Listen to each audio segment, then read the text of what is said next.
How are we going to prevent woke AI from penetrating the federal government? Well, President Trump has a plan, and on July 23rd, 2025, he signed an executive order doing just that, preventing woke AI in the federal government. Let's talk about it.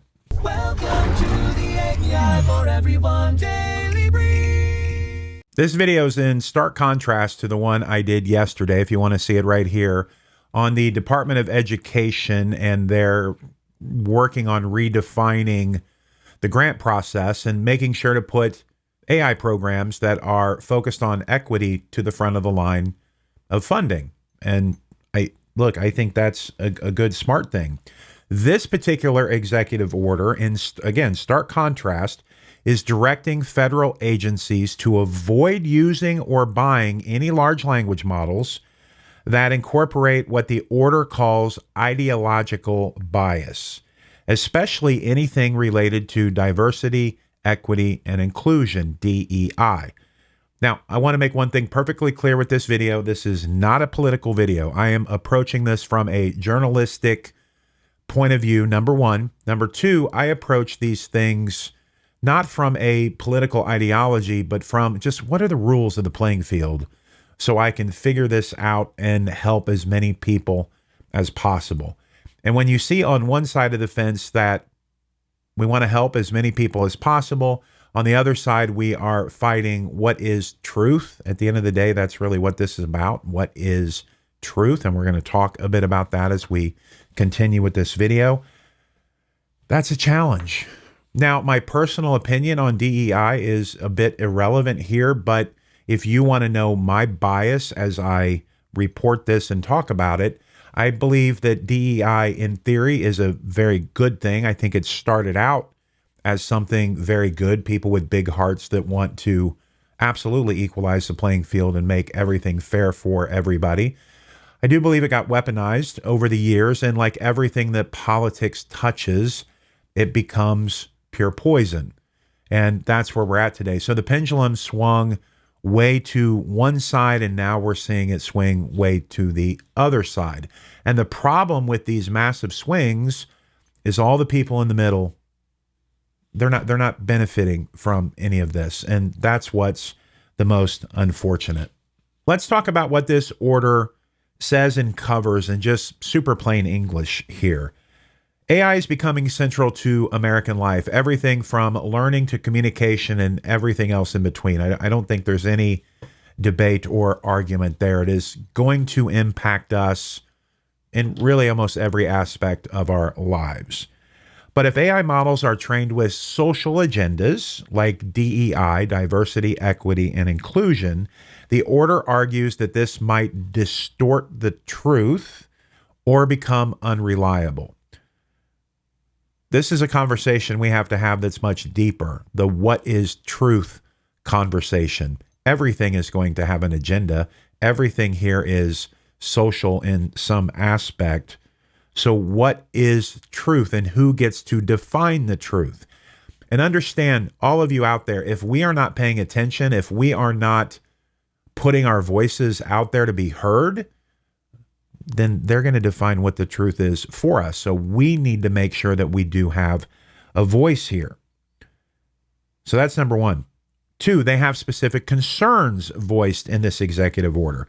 One, the changing of the race or gender of historical figures in AI-generated images. They don't want that to happen. Now, if you're not familiar, I understand why this is in here. There was a time when Google, I believe this was before they were called Gemini, they were Bard. There was a time when people were generating images and it was coming off with an extreme bias. So if you typed in an African American, it would come out as this very stereotyped type of image. Well, as all those complaints came in, they moved the filters too far in the other direction. So people were saying, make a photo of Ben Franklin or George Washington, and they would come out as an African American. So I believe that's probably what this is talking about, but those days, that was a year ago or longer. It seems like a lifetime ago. So I don't really think that's much of an issue today. Number two, refusing to show white people in positive portrayals.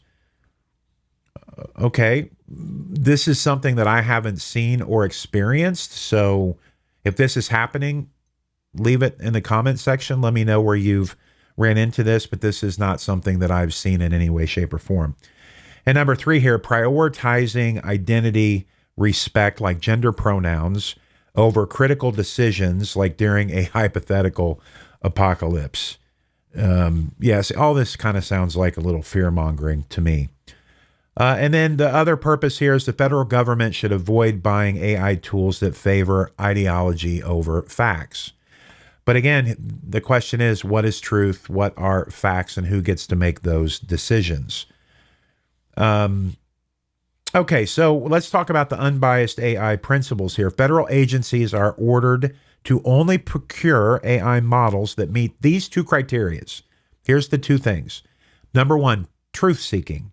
The model must prioritize historical accuracy, scientific rigor, and objectivity. It should admit when data is unclear or disputed. Okay, so number 1, truth seeking. Well, look, I'm going to keep pounding this away. What is truth? What is truth? Historical accuracy. Well, who gets to write history? Whoever won the war, if you will. So historical accuracy can be debated depending on what side of history that you are on. There's no question if you are a freedom fighter in America in 1776, there's a certain part of history. If you were grabbed out of the Africa coast and brought here to America as a slave, your history is very different. We need to learn about all of it. Like all of it is relevant and important. And the problem is both sides here always kind of want to wipe out the other side when we need to learn about the entire thing as a whole. And that just, for whatever reason, like I said, politics is a cancer. Scientific rigor. Well, look, since 2020, we know science is a challenge. Who funds the science? Typically, science is, we're always trying to prove that something's right or prove that something's wrong. So anytime that you are doing scientific studies, it's going to be unclear and able to be disputed most of the time. So that's going to be a challenge. And I don't know who gets to define this stuff. But again, we need to have these voices and we need to make sure that we're being heard as all this rolls out. Okay, so number 1, truth seeking. Number 2, ideological neutrality. So the model must not favor or embed any partisan or ideological stance, especially DEI concepts, and it must disclose any bias if requested. Now, everything is an ideology. I don't know how you remove that.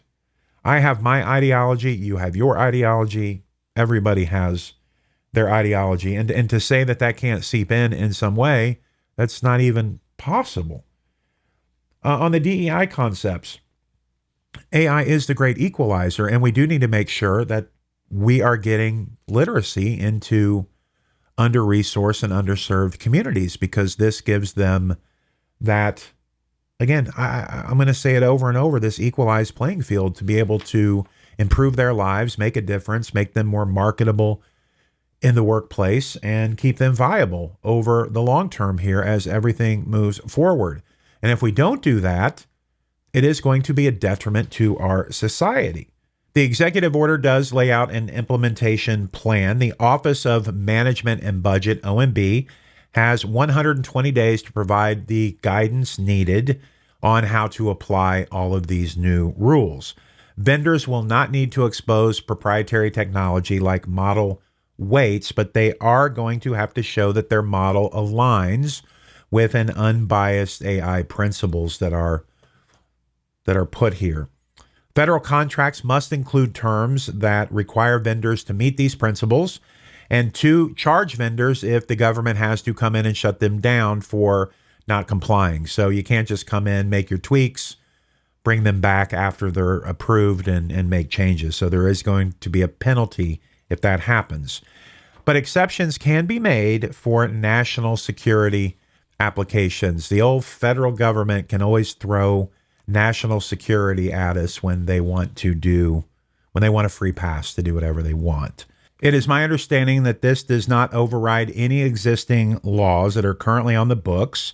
It doesn't create any new legal rights for citizens. It is subject to available funding, and the GSA pays for publishing the order. Now, I didn't know what the GSA was, so I had to look that up. And if you're curious as well, the GSA stands for General Services Administration. They are a federal agency that acts like the government's landlord, tech buyer, and supply chain manager. So they manage the federal buildings, they purchase goods and services, they support IT and tech modernization, and they manage the government contracts. So they are a very important agency in all of this. So why does this matter? You could say the same thing about the video I did yesterday about the Department of Education, because none of that is passed yet. It's not official. This is just an executive order. But we need to be paying attention to all of this, because this is all leading to something. This is all leading to something. And what this executive order is doing, it's shifting the AI procurement strategy toward a stricter definition of neutrality. What does this word mean? Because we are explicitly rejecting DEI in government-funded AI. But what exactly is DEI? Because again, the generic definition, I don't think anybody would be against the technical generic definition of DEI. The ideology and the weaponization of DEI, yes. So again, when we swing a pendulum this far in either direction, a lot of people are going to get hurt along the way. And that's why we have to step up and make sure that we're providing the programs one way or the other to help people all get the AI training that they need. This signals a political stance, positioning DEI as a full ideology, not as a set of policies for fairness and representation. Like that's my point.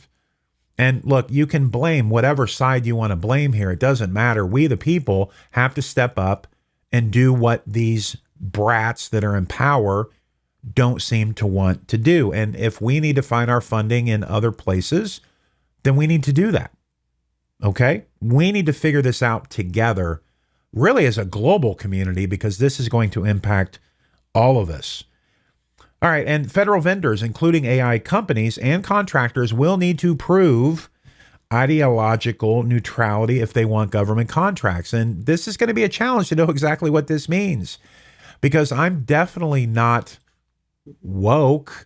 I'm definitely not MAGA. So where do I fit in the definition of whoever is going to decide what this ideological neutrality is? I just want to help people. I just want to make people's lives better and make sure that they're future-proofed and that they have a job in the future. That's all I want out of my career today. So yeah, I'm going to get on a soapbox about this. This could create some legal challenges moving forward, and tensions, of course, with existing civil rights or workplace equity standards. So we're going to have to just sit back and kind of watch what happens as all that unfolds. As professionals, what is it that we need to be paying attention to and looking out for? Well, number one, how is the OMB, which is the Office of Management and Budget, how are they going to enforce this ideological neutrality? We need to be paying attention to that, number one. Number two, how is this going to impact the AI tools that we use for education, healthcare, military, public service? How is it going to impact that? We need to pay attention. And number three, what is going to be the pushback from civil rights groups or on the other side, tech companies that feel that DEI is essential to bias mitigation, not bias creation? So where is, again, the balance between all of this and how this is going to play out? As professionals, we have to pay attention to this because it will impact us in some way. So just a final thought here. Yeah, this is too big for my whole one more thing. But this executive order, it doesn't regulate private AI. So it's not like it's jumping into an AI model directly and kind of censoring or whatever, but it does redefine the type of AI that the government will buy. And this creates some kind of new purity test, I guess, around this ideological neutrality, whatever that means. And this could trigger some self-censorship or forking of models that the government uses. This could make it harder for inclusive AI efforts in the public sector because these companies are going to want to please the government because that's where big government contracts are. And this is going to spark a lot of legal and constitutional type of debates as we move forward because of discrimination or what does this neutrality really mean. So I wish I had some answers for you, more answers. Again, we're in the Wild West. My job here is to report what's happening to you so we can be aware of what's going on and the changes and what we need to look for. But my stance with all this, look, I just want to help people. And I just want to make sure that everybody has a fair shake. Politics be damned. Like, it doesn't matter. I can only vote once every couple of years for the offices that I vote for. And then my job is to understand the rules of the playing field and then just try to navigate whatever those rules are. Because if I'm going to make a difference in the world, it's going to come from that, not from complaining about how bad a politician is or a party is or whatever. I think we get way too caught up in all that stuff and not enough in the actual people that we need to be fighting for and our freedoms that we need to be fighting for and all of that. So the thing about AI is it's creating this global change. It's not just in the United States, it's all over the world. And it's going to create new challenges that we've never had to face before, but it's also going to create new solutions that we never dreamed of. So with the negative comes the positive. And we've said it time and time again, with great power comes great responsibility. And each and every one of us needs to step up to the plate and own our responsibility. I guess that's my one more thing today. All right. Well, I hope you enjoyed this video. I hope it created value for you. If it did, please hit that subscribe button. Your support means a lot to me. It helps the channel when you click that subscribe button, like button, leave a comment. Let me know what you think about this executive order. Is this much to do about nothing? Is this fear-mongering? Is this a movement in the right or wrong direction? I would love to hear what you think about that. Well, my name is Harrison Painter. This has been the AI for Everyone Daily Brief. And until next time, keep creating, keep innovating, and most importantly, keep up. God bless. Thanks for listening. I'm glad you stayed. One more spark for the plans you've made. If this show hit, go share the vibe. Like, subscribe, let's build this tribe.